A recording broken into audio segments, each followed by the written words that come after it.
Hello to everyone out there listening. I'm Nat Eliason, and welcome to Nat Chat, where, as you know, or are just now finding out, we're currently focusing on what to do as a college student or recent graduate who feels they don't fit in this world of grades, classes, and one-size-fits-all careers. In this interview, we have Taylor Pearson, author of The End of Jobs and writer on business, psychology, philosophy, and other related topics on his site, taylorpearson.me. Taylor's a super smart young guy who I wanted to bring on because he's a really interesting history and set of experiences that I'm sure any listener would find interesting. He graduated with a history degree, but quickly ran off to Brazil. And while he was there, he taught himself marketing and started landing freelancing gigs with different companies.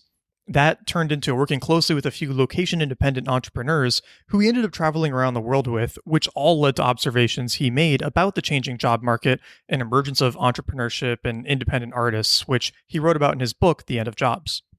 We covered a lot in this interview, from getting some of those initial gigs to teaching himself the skills, finding mentors, becoming a writer, philosophy, psychology. It was a really great time, and I'm sure you'll all get a lot of it. So listen to it, take some notes, grab a copy of The End of Jobs, and hit Taylor up on Twitter at Taylor Pearson, me. And without further ado, let's bring on Taylor. All right, Taylor, thank you for coming on and welcome to the cast. I'm really excited to have you here for a number of reasons that we're going to dive into in a second. But yeah, the audience has a little bit of idea of who you are just from the intro. But why don't you let us know, if you ran into somebody at a cocktail party, how would you introduce yourself? So at this point, it's easy to say I write business books. Or I'm a business writer. That's how I spend most of my time writing about business, entrepreneurship topics, and then also do some kind of consulting and other products around that. Okay. And is that something that you thought you would be doing when you were in college? No, neither component of that. So I hated business. Most of my friends were business majors. I thought it was really stupid and probably morally evil on some level. I definitely had some mindset, moral connotations around capitalism and business. I had one of the most influential books I read in college. I read Marx' Communist Manifesto, and it made a big impression on me when I was 19. Wow. And then I've always liked writing, but I certainly never thought I could actually do it professionally. So that was a pretty big shift. What was sort of what really changed your mind about some of that negative aspects of business? A lot of things. I think the big component of it for me was just contextualizing Marx a little bit and what had changed. I think this was maybe 7 or 8 years ago, maybe longer than that, 9 years ago. And kind of all this internet-y stuff, at least I was in Birmingham, Alabama, was starting to penetrate into the heartland, if you will. And so I think one of the things I started to see was that when Marx was writing the tools of production, he would call them, right? Like the factories, the equipment you need in order to do business were very, very expensive. And mostly the people that could afford them were people that had previously been kind of in the landed aristocracy, or had some sort of crony capitalism-y thing going on. And so I think in his era, he was right about a lot of things. And of course, we're having this conversation over this thing called the internet. We're using, $40 of microphone equipment. The tools of production have become very, very cheap. And so I think that was kind of the turning point for me philosophically, was just understanding how much what business as it existed in my mind as it was this big industrial, someone tells you what to do and it's really authoritarian and top down, wasn't necessarily how business was done anymore, at least in certain sectors. So before you had some of those mindset shifts, what did you think you were going to do kind of post-grad? So I went through a couple things. I was looking at being in the foreign service, like the State Department. My uncle was an ambassador. I worked in the State Department for a long time. I wanted to travel. That was one of my big priorities. And so I figured, join the Foreign Service, join the State Department, and I could do that. I thought pretty seriously about I was a history major. I thought about getting a history PhD. I really liked, actually really liked class for the most part. Yeah. I liked the things I was reading and the things I was studying. I liked talking about interesting ideas with interesting people. I thought about that for a while. And then my probably most likely scenario was that I was going to be a lawyer, because I didn't want to be a doctor and I didn't like business. And so I had this like humanities degree. So I think something like 70% of the history majors that graduated my year went to law school. That was kind of like the default track of, you have this humanities degree, which is worth nothing. So you need to get something to make you marketable and, get ready for the LSAT. So you ended up not doing the LSAT and going towards law school, right? No, yeah, I didn't. I basically figured out, my conclusion was to go to law school is maybe 150 grand over 3 years. And I could just not do it for a year. And to make that decision, it was kind of like, it was really hard to turn back. To get 1 year in and not like it, you were really screwed, because then you were out 50 grand and you didn't even have a degree. So you end up going through it, and then you take 7 years to pay off the degree. And, it's a big choice. And so I just kind of kept putting it off. And I think at this point I've put it off indefinitely. Yeah. So you graduated, then you had some of these ideas about what you were going to go into. Were you employed right away, or were you unemployed when you graduated? What was happening right after college? So I realized it was about the end of my junior year, the summer between my junior and senior year, that I started having pretty serious doubts about going to law school. I did the history PhD thing. History is like one of the worst, most competitive things you can get a PhD in. So like a really good case scenario for a PhD in history is like you end up at tenured at Idaho State University. Yeah. Like that's a pretty good outcome. And so the prospects for that didn't look really good. And so I started looking around, and I had a Spanish minor, and I started taking night classes at another, like a university near mine in medical interpreting. So I got certified. I took like 9 months of night classes and got certified as a freelance interpreter, medical interpreter. And so I did, right after I graduated, started picking up freelance gigs and I did workers' comp cases. So if you were a Hispanic worker or a Spanish speaking worker and you got injured, you had to go see the doctor. I would meet you at the doctor's office and interpret back and forth. Oh, but at some point you stopped doing that and started working with all of these international entrepreneurs, right? I did. So I did that for about 6 months. I also taught English in Brazil for about 6 months. So travel was a big thing for me. And I really wanted to get out of the US. That was like one of my kind of key life priorities, because I just didn't want to be in America. Was there something wrong with America, or? I think part of it was I'd gone the second semester of my junior year. I had done a study abroad program in Argentina. And there's a thing called reverse culture shock, but oftentimes you go away for a long time and you change a lot. And so I had this very rapid period of evolution, and I came back, and everything in Birmingham, Alabama was basically exactly as I'd left it 6 months ago. And I kind of felt like it was very difficult for me to evolve. Like I had this kind of built up social circle of guys who I'm still good friends with, but I didn't at that point in my life feel like I kind of felt stilted. I kind of felt like I couldn't evolve in the way that I wanted to. And the only way in my mind for that to happen was I just had to geographically get somewhere totally different. That one of the things the study abroad program taught me was I showed up and I had this blank slate.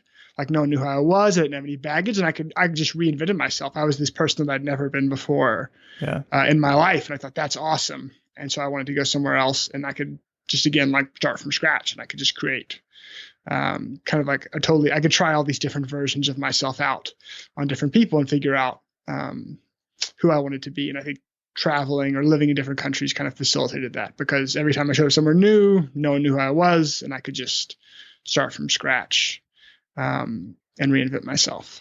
That's great. And you were doing some of this tutoring while you were traveling, and that's how you were funding it? Yeah, I was teaching. I lived in Sao Paulo, Brazil, and I would teach English classes to kind of students and young professionals, usually in the mornings before school, and then kind of afternoons, evenings after school, and work. So what did you do with all the time in between? So that was how I got into the internet stuff. So I would teach kind of early in the morning, and then late afternoon, night. So I had this big chunk in the middle of the day where I was kind of just sitting at the office at the English school. And so I started reading all these internet marketing blogs and online business blogs and podcasts and all the books, and just started tinkering around. And so the first thing I did,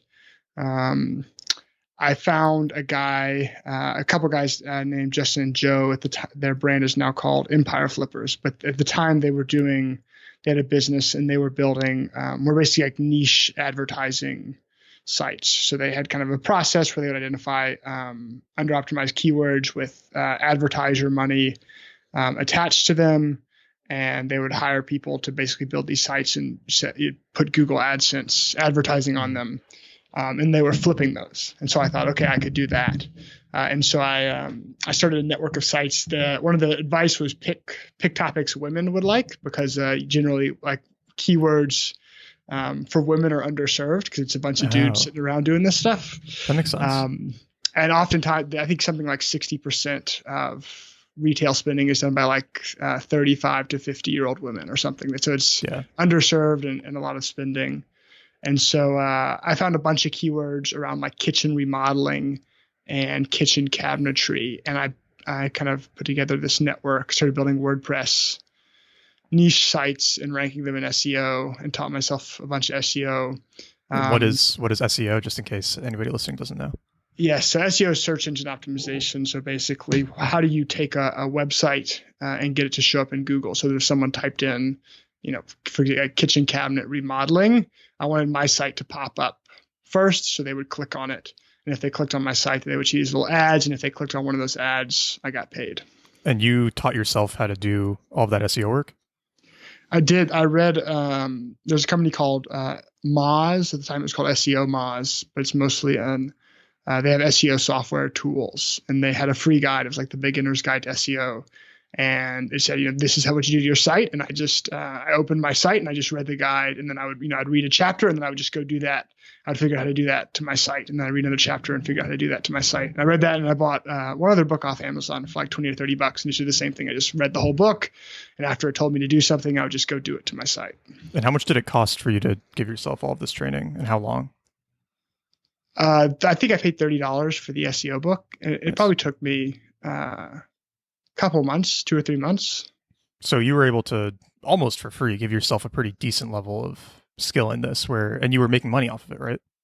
I was making money off of the sites, and then I wasn't making a ton of money off of the sites, certainly not initially. I ended up building up to something at the time which seemed somewhat meaningful for me. But it got me a job. I moved back to Memphis, Tennessee, which is where I'm from originally. Mm-hmm. I got my visa expired in Brazil, and I cold emailed a bunch of marketing agencies, local marketing agencies. I said, hey, I got all these sites. I know how to use WordPress, and I ranked them for SEO. I sent them the rankings. I said, I know how to rank stuff in Google. Smart. Here's all my rankings. I'm looking for like some part-time contract work. And so one guy wrote back. I met him for coffee, and he hired me to start doing like contract SEO stuff. Very cool. And then what were sort of the next steps from there? Because we're going to get to some of your more recent stuff with your book and your site. But as you started doing a bit of freelancing with these local companies, when did that transition into working with some of these bigger entrepreneurs and helping them grow their businesses? So I was with the marketing agency for about 6 months, and was again partially wanting to get out of the US again, and I was also kind of looking for other opportunities to do projects that I thought were a little more exciting. And so there's a podcast called The Tropical MBA that I was listening to that's about online business, and the two guys that run it also had at that time an e-commerce brand. Kind of an e-commerce portfolio company. They had a few different brands, mostly in the hospitality, business to business e-commerce space. So valet parking equipment, key boxes, portable bars. We also there was a cat furniture brand. And I was listening to their podcast, and they put out a job posting saying we need a marketing manager for our e-commerce brand. And I was at that point I was a project manager at a marketing agency. Okay. And so I said, hey, I already do this for a marketing agency, and I'd love to come in house and do it for you. Great. And then how long did you end up working with them? For 2 years. Nice. And you eventually parlayed a lot of that experience that you had working with them into this wonderful book, The End of Jobs, right? I did. So they had a couple companies. One, I mentioned the kind of portfolio of e-commerce companies. And so I ran initially the marketing for that. And then along with another guy who was kind of the GM, we ended up running kind of the front end and back end of that company. And they had a separate brand that was a kind of an online forum and events business for internet-based business owners. So kind of people doing similar things to what they were doing, e-commerce, software, information products, training, agencies, all that kind of stuff. And they hosted a conference every year in Bangkok, and they had like an online forum. And so I got plugged into that just by virtue of working with the e-commerce business. And it was kind of this, it was just like eyes wide open moment for me that I didn't know. Growing up, I don't think I knew anyone that I would call an entrepreneur. Like in retrospect, I think maybe one of my friend's dads sort of had like some entrepreneurial like projects and stuff he worked on, but I certainly wouldn't have said that at the time. And I certainly didn't know anyone that was in technology or the internet space. It was early, and two, I was in Memphis, Tennessee, which is not the tech hub of the world. And so all of a sudden I met all these guys that were doing stuff in technology, that were doing it online, and that were very entrepreneurial. And so I started meeting hundreds of these people that I didn't even know existed. I certainly didn't know, how they thought or what their lives were like or how the whole thing worked. It was this, you think about, we understand life scripts, right? So you kind of, almost everyone knows like the doctor life script, which is, you go to college, you take, enough biology and chemistry classes, you got to take the MCAT, you have to get a certain score on that. That gets you to med school. You got to get certain grades in med school to get your residency. You got to do good enough and you're competent in residency to get your official MD. I'm not sure what the kind of official thing is, but and so we understand this for for a lawyer or for a doctor or for accountant or for a lot of different roles. And so I kind of started to understand, okay, there's actually this other alternative path of like, internet entrepreneur or online business owner. And what does it look like to go down that path? What's the equivalent of getting a good score on your MCAT? How do you kind of like take the next step up? And so that was kind of the premise of the book. It's called The End of Jobs. But I was trying to explain largely to a lot of my friends from college, people I knew growing up, people I knew in college, that, you understand these life scripts and here's another life script. Do you think that it is a life script, or is this almost an answer to the idea of needing a life script? Because one thing you do talk about in the book is this thinking about planning and almost life in 90-day intervals, right? So do you see there is some transition away from the reliance on life scripts, and these kind of entrepreneurial opportunities allow you to not feel like you need that 20, 30-year plan? I do. I think the book is not terribly prescriptive. I would say like one of the pieces of critical feedback I got was like, oh, you didn't tell me what to do.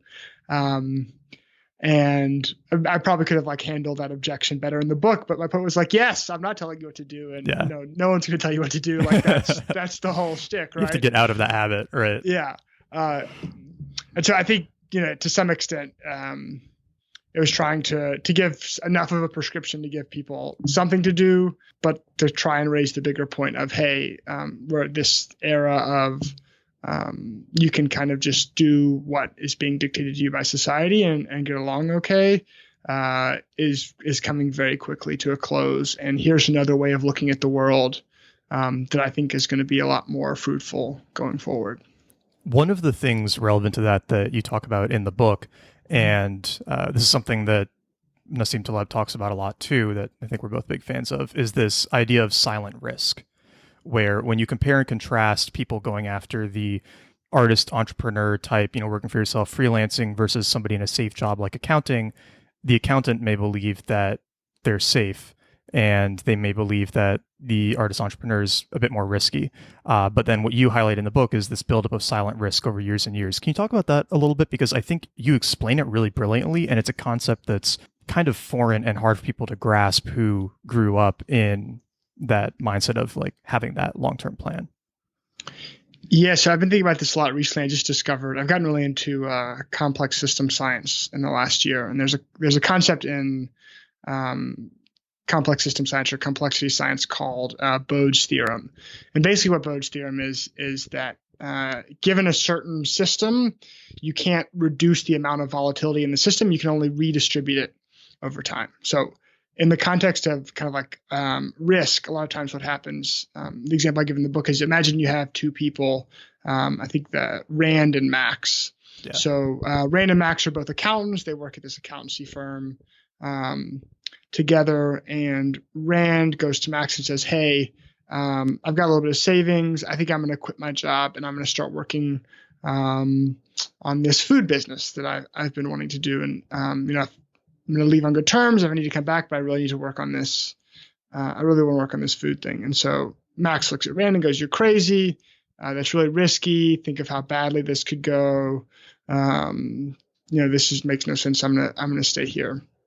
And so Rand goes off and he starts his food business. It doesn't go as well as he expects out the gate. And kind of typically this is like, this is risky. He took a risk and he failed. And so what that is in my mind is, one, there's a couple things, I guess. The perceived risk is much higher than the real risk in the sense that to get these kinds of businesses off the ground or to do these kinds of projects where it's mostly leveraging free or cheap technology is really, really inexpensive. I mean, even to start like an e-commerce thing, which might be the more, one of the most expensive kind of business models to get started with, could maybe cost you $1,000 or, on the high end, $5,000 or $10,000. I mean, you can manufacture in China now for $5,000, which is crazy. It used to, 10 years ago, it was $500,000 was the cheapest you could get something done in China. Yeah. And so the financial downside risk has just come down dramatically and very, very quickly. And the second thing is when Rand does that, all of a sudden he's getting market feedback, which, if his thesis was people are going to want my ground up frog protein bars, because this is the future of agricultural science. It turns out people don't want to eat ground up frogs. That's feedback from the market. And so you have this kind of going back and forth where he's getting feedback from the market and you can actually make a decision and adjust. And if you want to run the story back and look at Max, a lot of times people in Max's position are accumulating silent risk, or kind of going back to the Bode's theorem thing, like this idea of volatility debt where everything keeps chugging along, and maybe let's say they were, in their mid-20s when Rand left and Max stayed. Max, maybe he gets married. Max maybe gets a mortgage. Max maybe gets a car payment. Maybe he's got a kid. He's going to start saving for the kid's college. And all of a sudden, he's got all these built-up cost and dependencies that are relying on him continuing to keep this accountant job that he has. And if all of a sudden, the firm he works for realizes that there's really good accountants in India, and because of the cost basis there, they're willing to do the same thing Max will do at a fourth of the cost. And Max loses his job. Now Max has a skill set that's obsolete because every other company realizes the same thing, right? Which is, they can outsource it, or, maybe what used to take 20 people to do, you can now do with 5 because you can leverage some efficiencies from software or technology. And now Max has got this, he's in this worse situation, right? Because for 10 years, he didn't get any feedback from the market. He just kept getting, his 3% or his 5% raise. And he thought, this is great. Everything's going fine. And now all of a sudden he's in this position where he's accumulated a lot of silent risk, that he's in the middle of his career. He's got a skill set that's obsolete. Maybe his professional network could be much less valuable, right? If it's a bunch of other people doing the same things he was doing. Or just people in his company. Yeah, he's accumulated all this silent risk. As I understand it, then it's kind of like, whereas Rand has maybe had these little bumps along the way that are, small losses, but learning experiences. With Max, since he's not having those little bumps, it's building up and getting worse and worse and worse. It's kind of like forest fires, right? If you don't, Exactly. yeah, if you clear the brush too much, it just gets worse. Yeah. Or you can like the exercise analogy that, if you say, I'm never going to work, I'm never going to exercise because I don't want to hurt myself. And then all of a sudden you get to this point where, you need to, pick the bike up, or you have to do something, it can kill you. Or maybe you get hit, you get hit by a bike and it breaks your leg because you don't have any bone strength or muscle mass. Where if you do a little bit of exercise kind of over time, and, after you leave the gym every day, you're a little bit sore, and, you're tired or whatever, but you can recover from it. You end up being much more robust, much more resilient in the long run. Yeah, the example you used in the book that I liked a lot was having a medicine ball that's 20 pounds dropped on you every day and tossing it back versus having a car dropped on you one day. Right. Yeah. You can handle the medicine ball. The car is the one the car's not going to go well. So, I mean, I think this is, I see this as a huge issue with students coming out of college, because college obviously feeds a lot of people into these careers where they accumulate silent risk.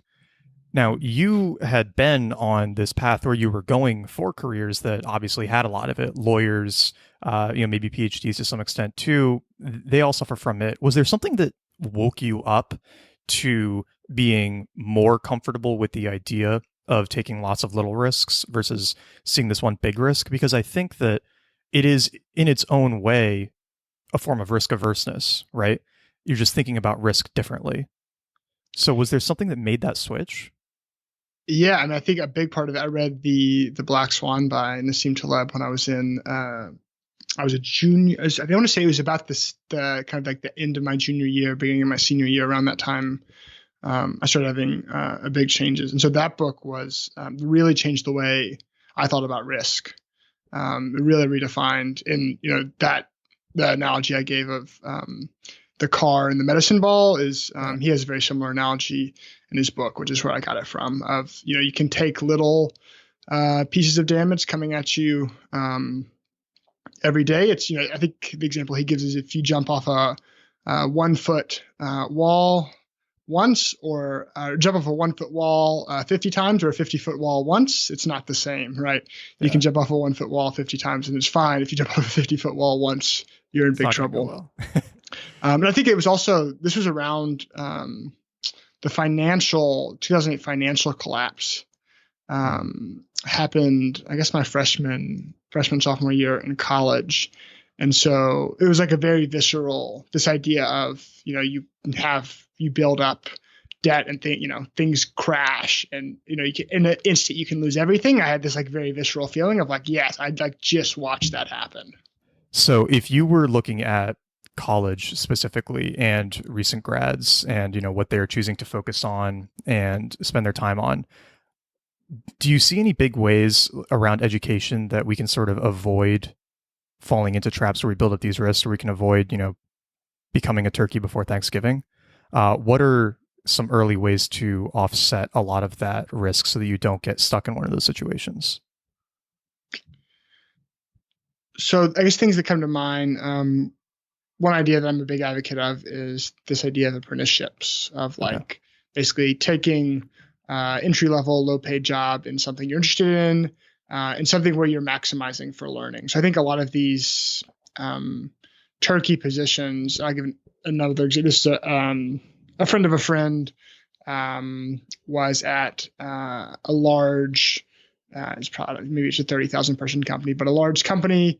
They got a job straight out of college, like maybe a 60 or 70 grand a year, like for a fresh college grad, pretty good job. And I think they were like a business major. There wasn't anything like super special or technical. And they were at this job for maybe 5 or 6 years and kind of got, promoted once. And by all outside measures, were doing really good.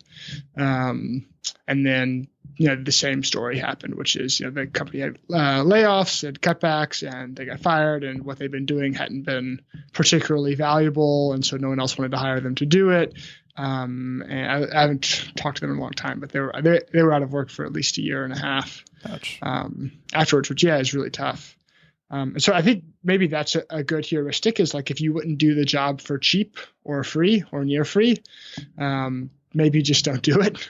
Yeah. It's just a good sign. It's a good sign. It's probably not something you're really interested in. And it's something you're not going to learn a ton from.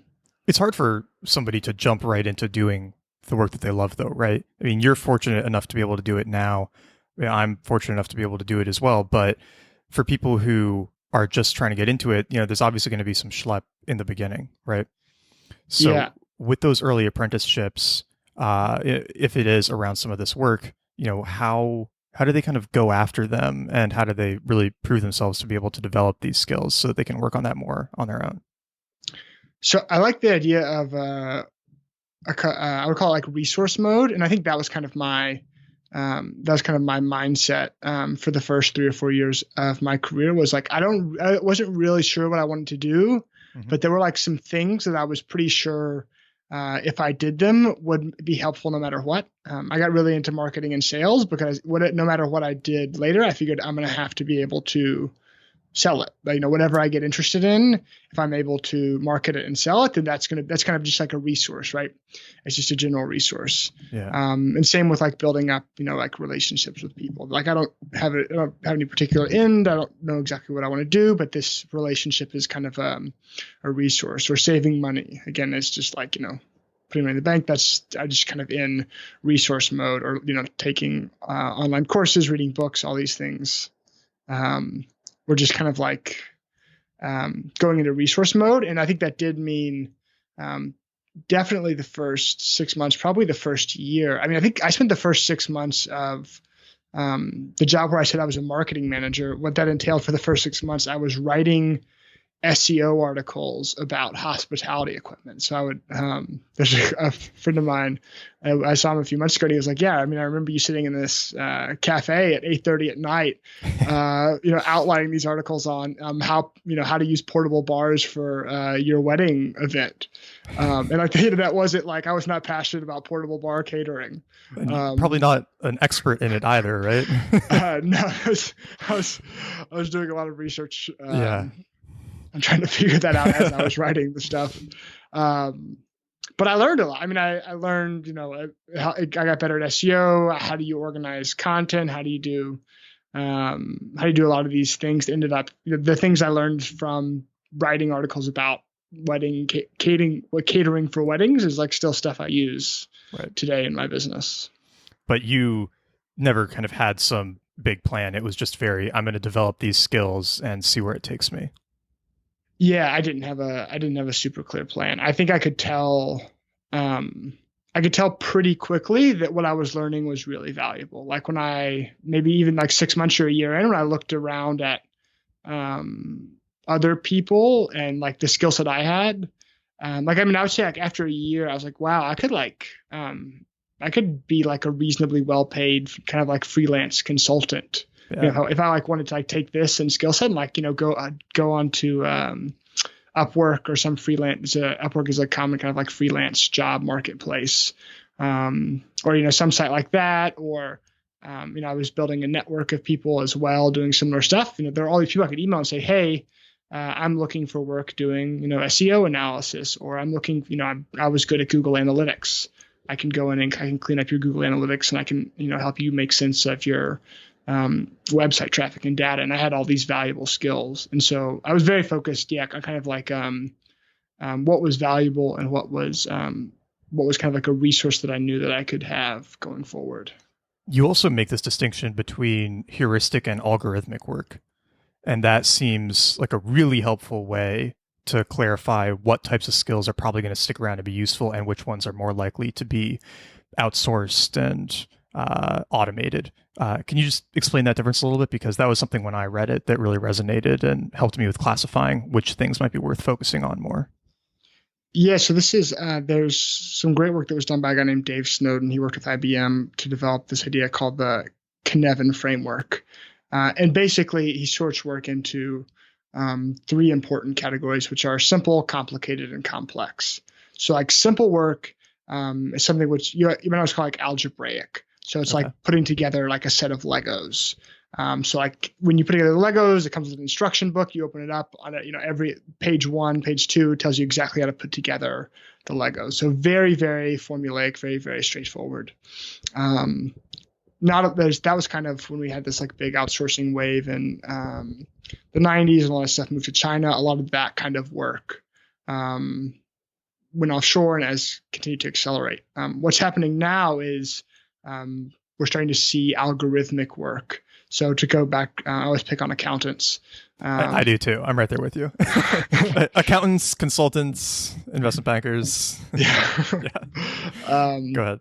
But a lot of accounting roles, you go to school, you maybe get your CPA, you learn a couple of kind of the ins and outs of how your company works in the first couple of years of your career, and then you don't really have to do anything. There's not really like a lot of change in how that work looks 20 years later. And so it's basically algorithmic, right? That you can use if-then statements. If revenue is this amount, then look at expenses. All this stuff could kind of be put into algorithms, which of course is exactly what software does. It's algorithms. Yeah. Anything that you can express as an if-then statement, even a really long if-then statement, is something that can eventually be turned into software.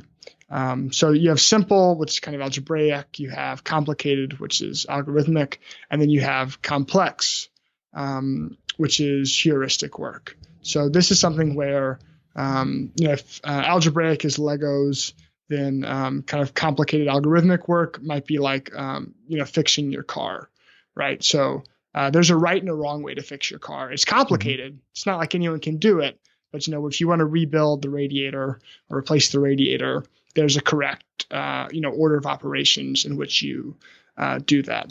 Right. Complex work or heuristic work is maybe like building a horse, where everything is interdependent, right? If you take the wheel off a motorcycle, it's okay. You can just put the wheel back on. But if you take the liver out of a horse, it needed that. Like you can't just stick the liver back in the horse. You have all this very complex interdependent systems where you can't just kind of apply this best practices rule book. You're constantly the terminology he uses is you're sensing and probing and responding. So instead of a best practice, there's kind of this emergent practice where the system is always in flux, it's always changing, and you're always having to figure out a new way to find a solution and to deal with it. Got it. So it's way more creative, really not a great rule book for it. Right. If you're trying to find that kind of work and get really good at it, how do you stand out with it? Right. So if you're going after that and you're going to apply for those roles and you can't just show that you can follow directions, right? What are the really good indicators that somebody's developed these skills? How do they measure them themselves? So I think one thing is kind of a portfolio of your work. I think one way to stand out very quickly.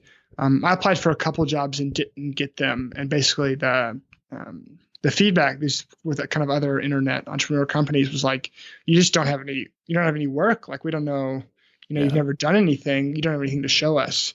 And so after I kind of had put together these niche sites and I had a personal blog where I was like kind of writing about what I was learning and what I was thinking about, all of a sudden I'd interview and I say, here, you can look at my work and these are the keywords I rank for on my SEO sites. And this is my strategy. And this is how I laid out the content map. And, I can share the Google Doc with you. And here's what I think about it. You can read the blog post. And I had this portfolio of work. And so it wasn't a question anymore of like, will he be able to do it? I'd already shown I could do it.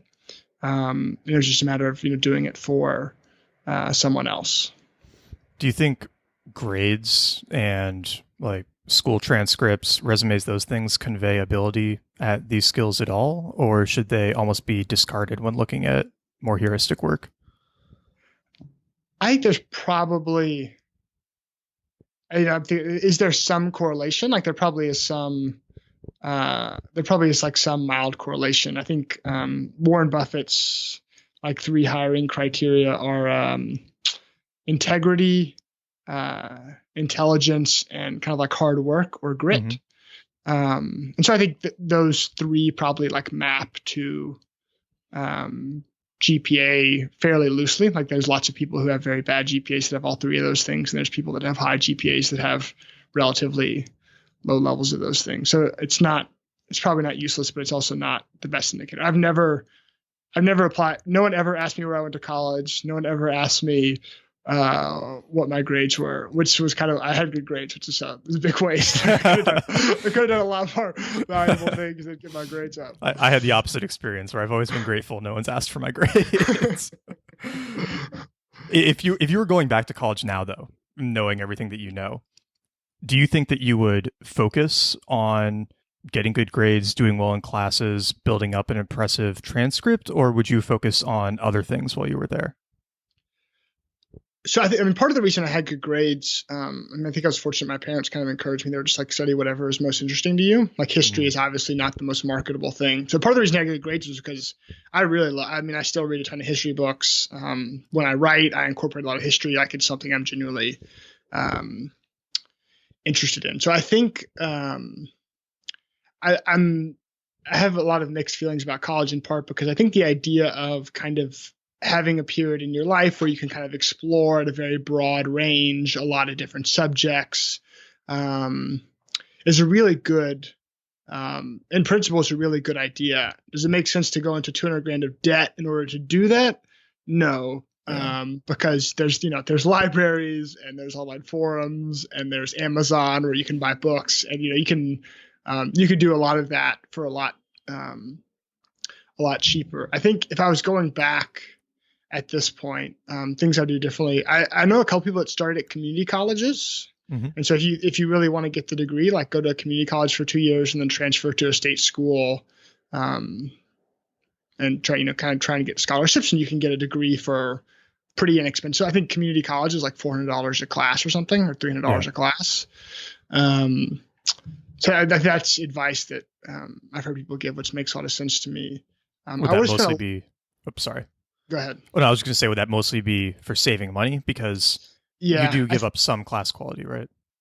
Yeah, I think you do. But I guess my next component of that is I wish I'd done a lot more stuff outside of class. Mm-hmm. I was talking to I have a friend that has an MBA from Chicago Booth, which is one of kind of like the better well-known business schools, and I think he responded to this on a Quora question, but his advice was like, if you're getting an MBA, like just do the bare minimum work to get by. Like have the degree on your resume or whatever, and spend all your other time networking, hosting events, and like building skills, getting internships, but just like the absolute kind of like bare minimum to get through and get the degree on your thing. And I think if I was being strategic about it and you told me I had to go to college, I think that's probably, I would kind of like do the bare minimum, like take the classes that were most interesting to me, and then, maybe like pad my schedule out with like other kind of easy things. And then I would work on side projects. Like, I'd probably go back and like start that kind of like SEO niche thing I was doing, 3 years earlier when I was a freshman or a sophomore instead of when I was a year out of college. So you wouldn't necessarily be spending more time on other college activities. It would be the side projects and meeting people, stuff like that. Yeah, I think meeting people, I guess it depends a lot on where you go to college. If like there are people there that are kind of doing the things you want to be doing. If there are, great. If they're not, you can meet a lot of people online, obviously.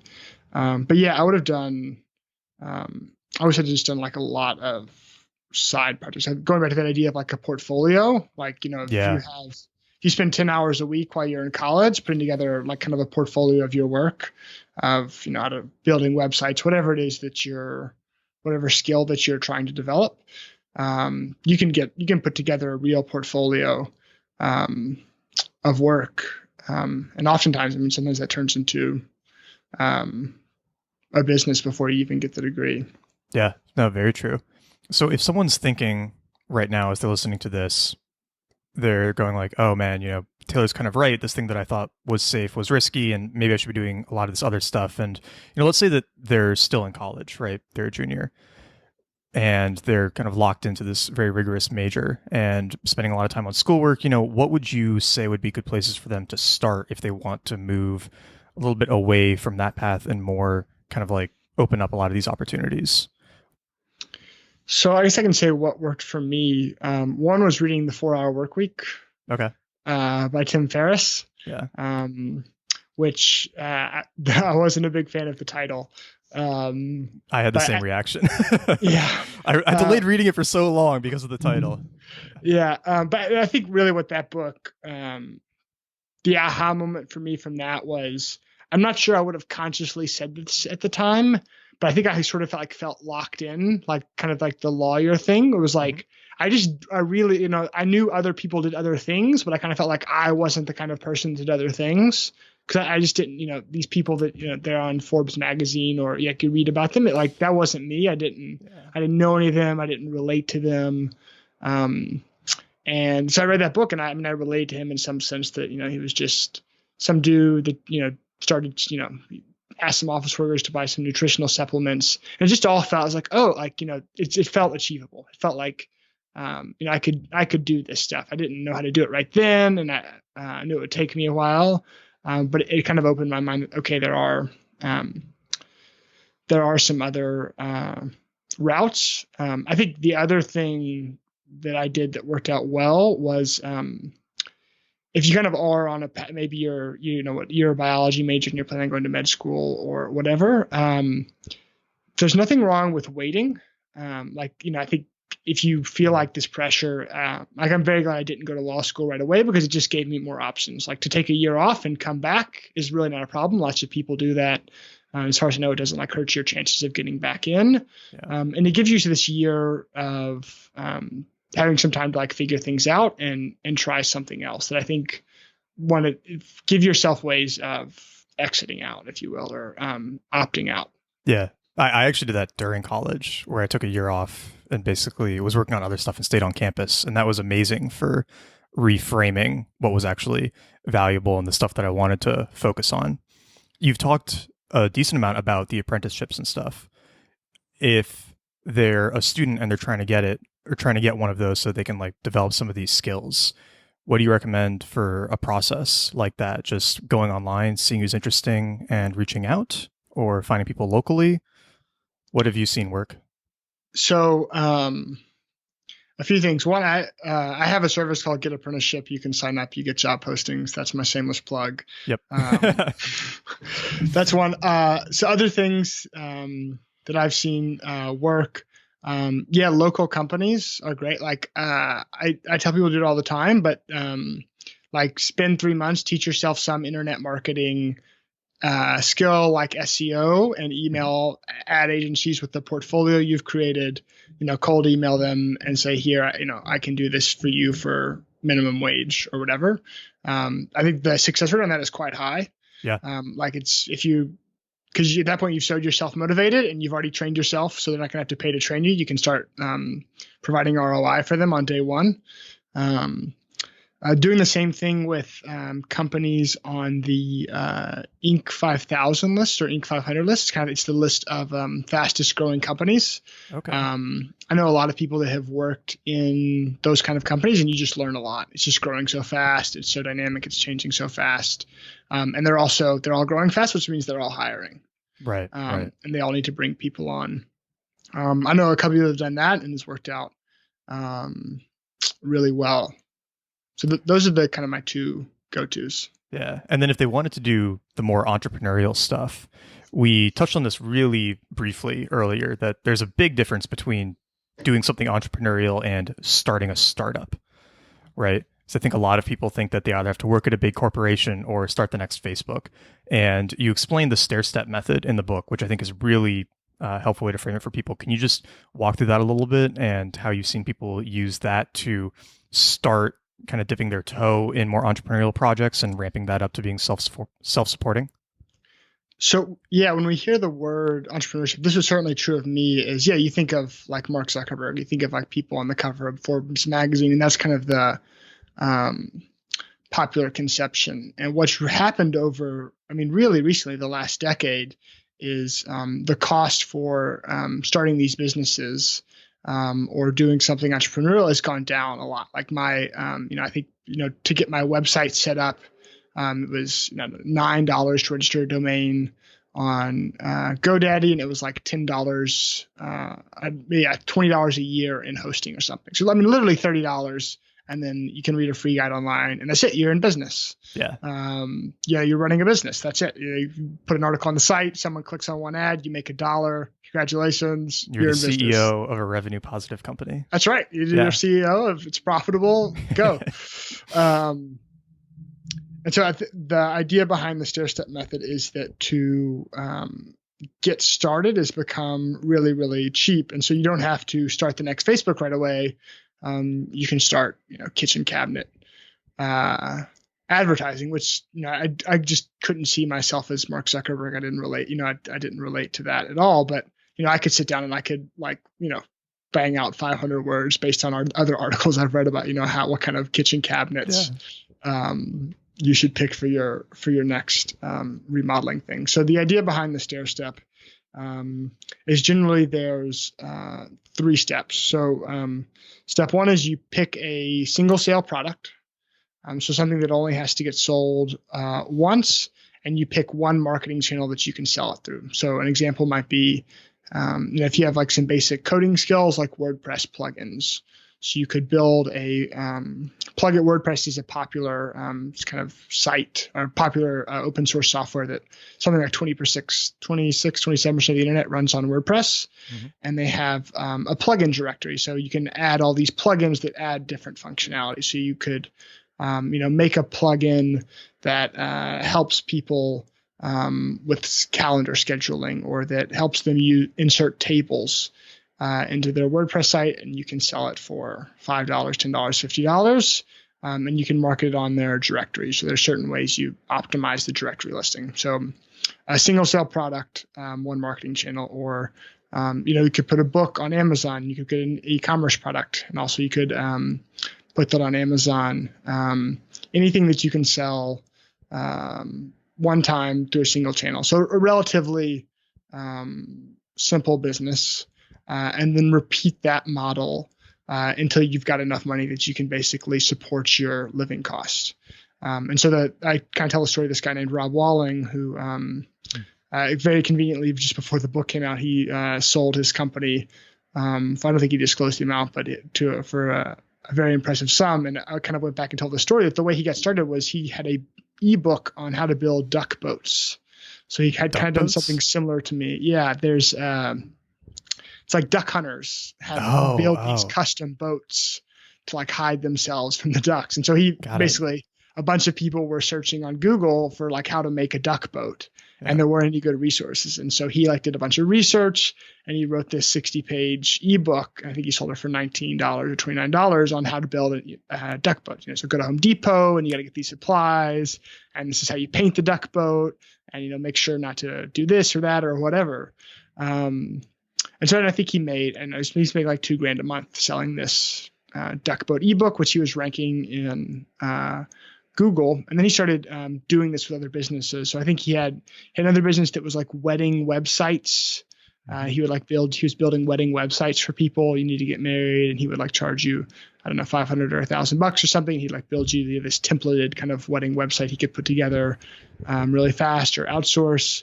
I think he had a plumber's directory, helped you find a plumber in your local area. So again, using this same SEO kind of skill set, he was ranking for, Denver plumber, Denver pipe break fix or whatever. Yeah. And was able to make enough money. I think he had about 4 or 5 of these products that he was able to, I think he at that time he had a family, and so he was able to cover his and his family's living expenses through these products. So step 1 is kind of find the first product, single channel, single sale product. Step 2 is basically keep repeating step 1 until you own all your time. Yeah. And then step 3 is how can you start to take that into a better business model. So in Rob's case, he actually ended up buying a business that did it was an SEO tool. So he'd learned all this SEO stuff from his duck boats and his plumbing register and all this. And he was using a software tool called Hittail that helped you find keywords to rank for. So if there were terms that lots of people were searching for, but that weren't very competitive, this tool would help you figure out what those terms were that were relevant to whatever your business was. And so he was using it, and he ended up buying the tool. The company, the original founder, wasn't supporting it anymore. And it was a recurring product, right? So you paid, I don't know, $20 or $50 a month, and you got kind of these reports with different keywords you could rank for. And so he was able to scale that much further, because all of a sudden, instead of just using one channel for marketing, he could use 3 or 4 or 5 channels for doing SEO and pay-per-click and affiliates and webinars. And then he had a much higher customer lifetime value. So instead of someone just paying him once $20, they were paying him $20 every month or $50 every month. Right. But he was able to use the skill sets he had from the duck boats to have the kind of the ability to do that. Yeah. And it gets easier and easier kind of every time you do something like that, right? Yeah. I mean, I think the first few times I did anything along those routes, it just went absolutely nowhere. It probably took at least 5, 6, 7 before anything got any traction. And that's probably one of the scarier hurdles that people have to get over in the beginning, is that initial failure experience, right? Where it might not work out right away. Have you seen anything like making that first jump, or kind of taking some of those first, they're not like big risks, obviously, but give people a little bit more confidence that they're able to do it? You mentioned reading 4-Hour Workweek, but have there been anything else that kind of helps people get over that hurdle? So a couple things that helped me. One was, I think a lot of times the real silent risk, or the real versus perceived risk distinction, is that we have this very we're wired for the savannah, right? As a species, we evolved in the savannah. And so one of the things, if you evolved in a tribe of 150 people, if you said something that wasn't popular with the tribe, you got kicked out of the tribe, and you were left in the savannah, and you couldn't eat, and you died. Yeah. And so doing something which people around you wouldn't like, or people around you just weren't doing, was really, really risky. That if everyone was doing the rain dance, even though knew the rain dance didn't work, it was best to just shut up and do the rain dance, because at least that way you weren't going to get kicked out of the tribe. And so I think that wiring kicks in a lot, where you say, "No, I'm going to go do this weird project," and all your friends are like, why are you doing that? Like, that's stupid. Or they just don't respond to it, or it's not cool. Or they're telling you how risky it is. Or they're telling you how risky it is. Yeah. So I think it's really important to get clear about that distinction, which is it actually risky? Like, are you trying to start something where you need $100,000 in 2 years? Or is it risky in the sense that it just feels emotionally risky? So they're getting really clear about that distinction. And even a lot of people, I think, just started doing it anonymously. Like, don't tell anyone. Don't tell your friends. Like, I didn't have my, kitchen cabinet things. Like, no one knew it was me. I wasn't telling. I didn't tell my friends. I didn't have my face all over the website. It was just kind of me working on this thing. But after I got a little bit of confidence, I said, "Oh, hey, yeah, this is me behind here," because now at that point it was going all right. So I was like, "Oh yeah."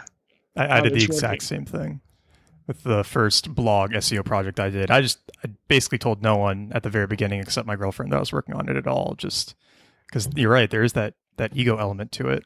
And what you were saying about, is it actually risky, and that risk versus perceived risk, my uncle actually brought up this really good distinction, that a lot of the things that we think of as risky are really just challenging. But if somebody's listening and they're saying, "Oh, I'm still kind of concerned about doing this because my friends aren't going to approve, or they might judge me for it," or even parents, right? Because I think parents can be a big factor in some of this too. Was that something that you dealt with, either from peers and parents? And how did you, especially with parents, how did you bring them around to being okay with some of this non-traditional work? Yes, I mean, with my friends, a lot.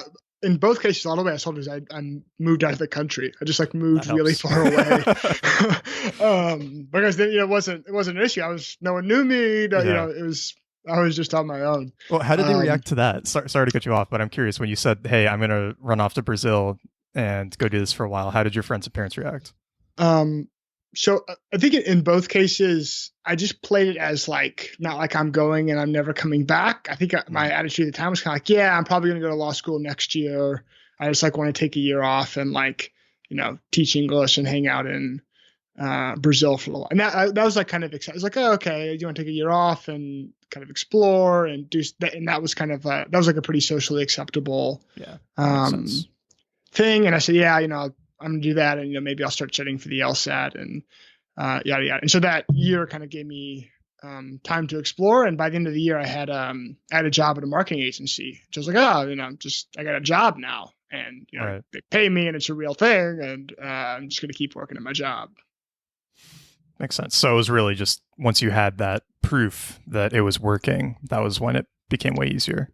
Yeah, I could say, and I remember like sending this infographic to my parents of like, what is search engine optimization, trying to explain to them what it was that I did. But I was like, yeah, I mean, they do. It was the company had a website, and I got to check every month or every 2 weeks, and they're like, okay, I guess you got a job. I guess that worked. Great. I feel like that's what it is so much of the time, especially with parents, is that it's not really that they want you to be a lawyer. They just want to know that you're going to be safe and happy and making money. And so once you're getting some of those first paychecks, it makes a big difference. Yeah. Yeah.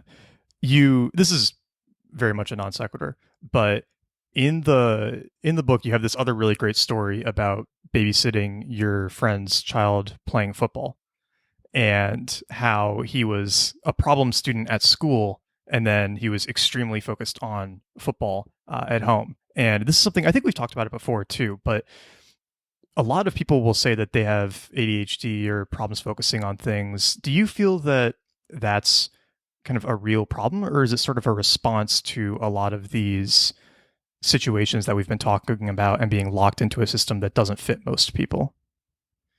So my medical disclaimer, I have not read the research on this. I'm not a doctor, yada, yada. Yeah. But I guess like the notion that something's wrong with someone because they like can't sit behind a desk for 8 hours in a row and not say anything and stare at stare at a whiteboard for something that has no application to their life. Like that's not dysfunctional. That's human. Like, yeah. That's like really boring. Like, why would you do, like, no one wants to do that. It's certainly not when they're being forced to, and it's not like explained, how, if ever, that will be helpful or beneficial to what they want out of their life. Was it a problem for you as a student? It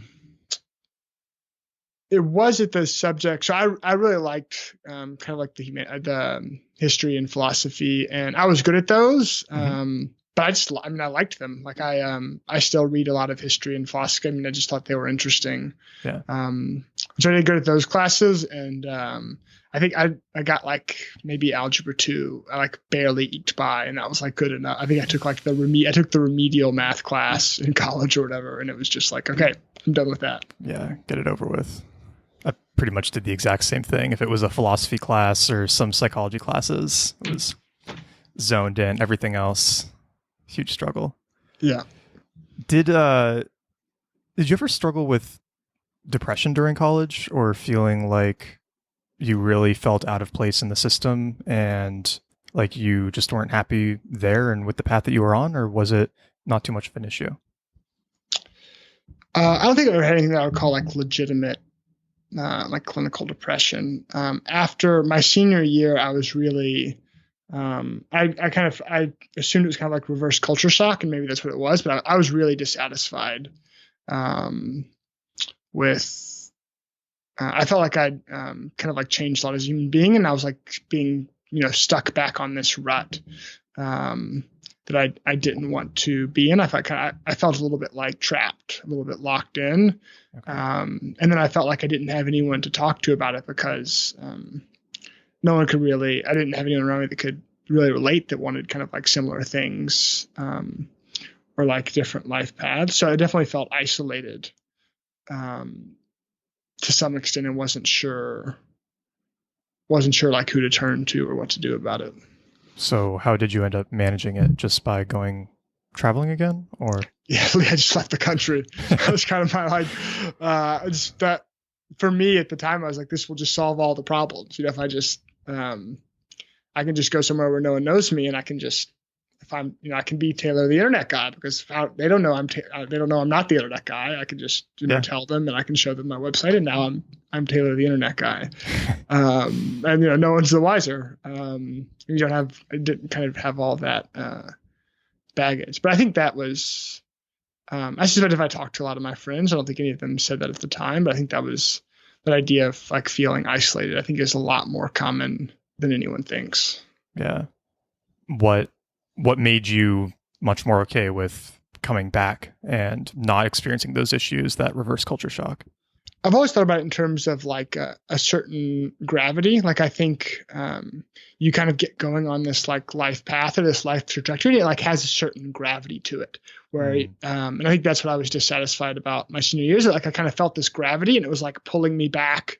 My parents would ask, are you going to take the LSAT? And my sister would ask, how that was going. Like, there were just all these little things, subtle things. They're just like this gravity pulling you in. And kind of like after I'd like had a couple jobs, and I was outside of the country for like 3 years. I sort of felt like I'd reached exit velocity, like I'd escaped that gravity, and I could like go back and hang out. And it didn't feel like it was like pulling me back in, that I'd created this other identity for myself. I'd created this other skill set for myself. And I didn't, no, I'm not didn't feel like I was going to go to law school anymore. I was like, no, I'm not worried about that. I've got like lots of other things I can do. That makes sense. Throughout that whole process, do you have a particular favorite failure or screw up or anything that comes to mind that just went horribly wrong, but you learned a lot from it? One of the things I learned the most from the e-commerce company I worked for, we tried to spin off a software startup. So one of our companies was valet parking equipment, and basically I was going to spin off a startup and run it, and the founders, we partnered with the developer, and they were going to kind of like be the investors. And I was going to run this startup. So it was sort of this like, I was kind of like transitioning to maybe like running a new division of the company, you'd say. And we worked on that for about 6 months. They just kind of started the project without me. They had like a first version of the software. And to make a long story short, we tried to sell the first version of the software. It went nowhere. I did a bunch of customer development stuff. We rebuilt the whole software. It went nowhere again for a lot of different reasons. Mostly, we just didn't understand the market fully and didn't understand the customers fully. And I still remember I woke up at I couldn't sleep for like 3 days. I sent this email. I was writing this email basically telling them I lost a bunch, they'd wasted a bunch of their money and that they should shut this project down. And it was, I was running this project, and it's just, I felt like I'd spent 6 months and it wasn't going anywhere. And like at that point, I felt like they were putting good money after bad, and it was my responsibility to tell them. But it was, I didn't sleep for like 2 days. I was so nervous about sending that email. So what happened when you sent it? So I sent it to one of the partners first, and he was, I was in San Diego at the time, and he was also in San Diego. And we met and talked it over. And actually that conversation didn't go very well. And so I was kind of like freaking out again, but I rewrote the email. I just hadn't explained very clearly what was going on. So I rewrote the email and explained in much more detail. It's like a 5,000 word email of like, here's the market conditions, and here's everything that's going on in the company, and here's where we are, and here's the options, and here's the pros and cons of those options. And they were really cool. They said they're like, thank God you told us now. Like who knows how much more money we could have poured into this thing before we figured out it went bad. And they were super supportive. We're still good friends. They actually had me on their podcast, which was what helped me launch my freelance business after I stopped working with them. They gave me a bunch of clients. It ended up being, in the long run, a really good thing. So just as kind of a last question here, if you had to give one book to incoming freshmen of, all the colleges, and assume that they're actually going to read it, what do you think it would be? And what would you give to the graduating seniors too? It could be the same book or a different book. The first book that popped to mind was Man's Search for Meaning by Viktor Frankl. I think that I read that book at around that age, probably when I was like a graduating probably more like towards the senior level, and it made a really big impact on me. if I can cheat, the other two that popped to mind were The Hitchhiker's Guide to the Galaxy by Douglas Adams. Okay. I think like maybe around like 18, I think as like an incoming freshman, that would be a good one. I think a lot of people like have a book that they read that was like, I remember as a kid, I was in 4th grade and I was sitting in the pew of like the chapel service at my school, and I was watching like the seniors, and I remember thinking like, oh, when I'm their age, like I'll have it all figured out. Like this whole life thing, like you can just figure it out and there's an answer and they must know the answer. And like I think everyone has like some moment or book that they read where it's like, oh no, there is no answer, and this is like all sort of just an absurd farce. Yeah. And that was the book that did it for me. I was like, oh, like this is all kind of like, you don't have to take this whole life thing so seriously and then try the right answer, and this is all kind of just like a big farce. It's very freeing when you realize that nobody else knows what they're doing either. Yeah. So that was the book. I was like, oh, everyone's full of shit, and okay, very good. Like, cool. We can just kind of carry on. And it's funny. It's hilarious. Yeah. And so it helps you come to that realization while laughing, which is always nice. And what about for the graduating seniors? So I think maybe it was a year after college, but I read Principles by Ray Dalio, which is not technically a book yet, but he is coming out. Releasing it. Yes, he's releasing it later this year. And there's a free PDF online, and you only need to read like the first 38 pages.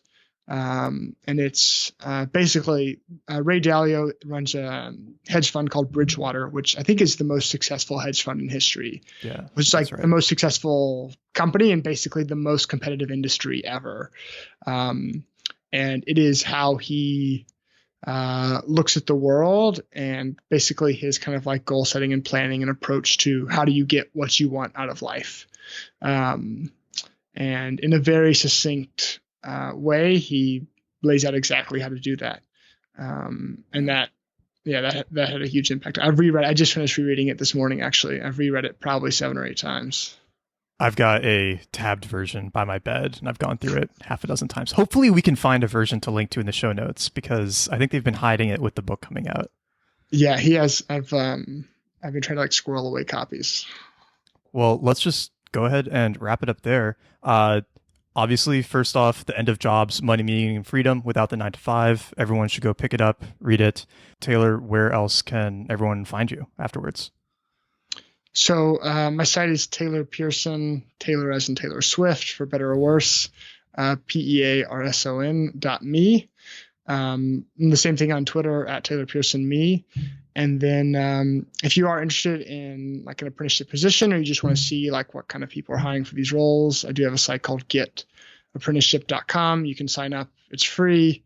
And you hear about job postings, positions you could do for other entrepreneurial companies. Awesome. Well, thank you so much, Taylor. We'll have links to all of that, everything we talked about in the show notes. And yeah, have a great rest of your night. Thank you for having me, and thank you everyone for listening. Thank you so much for listening to this episode of Nat Chat. If you enjoyed the podcast, please subscribe to Nat Chat in iTunes, Stitcher, Overcast, or wherever you get your podcasts. Second, if you're trying to take advantage of some of the information from this episode, be sure you check out the show notes at nateliason, nateliason.com/podcast, and find a friend, because implementing a lot of this stuff is much easier if you have somebody to do it with. And finally, if you enjoyed this episode and you've been enjoying other episodes of the podcast, please leave it a review on iTunes, Stitcher, wherever you listen to your casts, so that more people can find it. This is the best way for it to get some more exposure and to make sure that I can keep bringing these episodes to you. With that, thank you and have an awesome rest of your day.